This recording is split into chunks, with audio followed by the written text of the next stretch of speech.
नमस्कार. केडीजी, तुमच्या संघटनेने सुरेश भाऊ यांना पाठिंबा दिलेला आहे. तुमची भूमिका नेमकी काय? नमस्कार, मी केडी सर्वोदय ग्राहक कल्याण फाउंडेशन आणि आमच्या सोबत असले स्वाभिमानी शेतकरी संघटना आम्ही सगळे मिळून एकत्रच काम करत असतो.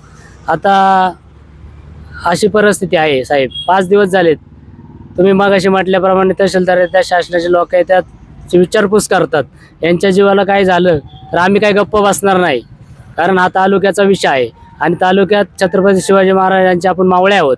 आम्हाला अदानी नकोच आहे ना, मग त्यांनी कॅन्सल केलं पाहिजे. त्यांनी आता मीटरच्या संदर्भात पण तसंच केलं. घरोघरी जर मीटर येऊ लागलेत, त्याच्या आवाजच्या सवा बिल यायला लागले आहेत. सामान्य माणसाचं कंबरडं मोडलं जाते आणि हा प्रकल्प आपल्या माथी मारला जातोय. आपल्याला विचार न पस करता त्याच्या शेतीच्या मोजण्या करून घेतल्या आणि आपल्या शेतकऱ्यांना माहीतच नाही. आता सुरेश भाऊ उपोषणाला बसलेत. माझ्या तरुण पिढीला एवढंच म्हणणे आहे, आता तुम्ही सुद्धा सुरेश भाऊ बरोबर ठामपणे आणि जुन्नर तालुक्याच्या जनतेने उभं राहिलं पाहिजे. वेळ आली तर आम्ही उपोषणाला बसू सुरेश भाऊ बरोबर. तर एवढं आम्ही संस्थेच्या वतीने, संघटनेच्या वतीने आम्ही तुम्हाला सांगतो.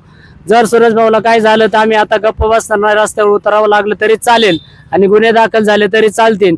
मग शेवटी आता कायदा पण आहे, आम्हाला माहिती आहे, कायद्याचं पालन करूनच हे उपोषण चालू आहे. पण आम्हाला गॅरंटी आहे. काल मी एक बाईट पाहिली, जरवळ साहेबांचा फोन आला होता इथे, त्यांच्याशी चर्चा झाली. कलेक्टर साहेबांशी बोलतो म्हणले मी. ते पण आहे ना, आज आपले मुख्यमंत्री आहेत, आपल्या जुन्नर तालुक्याची भूमिका बघतील आणि मान्य करतील आणि सुरेश भाऊला फोन करून सांगतील का तुम्ही उपोषण मागं घ्या, अशी अपेक्षा आहे मुख्यमंत्र्यांकडून. आणि आमदार आहेत, आपले खासदार आहेत, आजी माजी सगळे, यांनी पण सुरेश भाऊला विनंती केलेली आहे की मीटिंग जी लावली तर त्याच्यात संदर्भात काय चर्चा होती हे आपल्याला आता बघावं लागेल. प्रकल्प नेमका काय उभं राहणार आहे, तिथं काय निर्मिती होणार आहे आणि तुमचा विरोध नेमका काय? लाईटचा प्रकल्प उभा राहतोय, धरणाचं नियोजन आहे त्यांचं. पण आमच्या आदिवासी बांधवांना आतापर्यंत टँकर चालूच आहे, त्यांना नाही पाण्याची व्यवस्था, नाही लाईटची व्यवस्था व्यवस्थित, काहीच नाही. प्रकल्प त्यांचा मोठ्या प्रमाणात ती लाईट बाहेर विकायची, एवढाच आहे त्यांचा साध्य, बाकी काही नाही त्याच्यात येतो.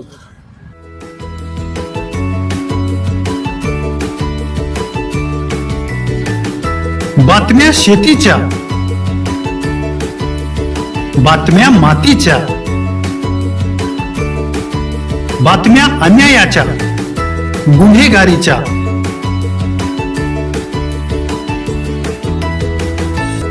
राजकारणाच्या आणि समाजकारणाच्या,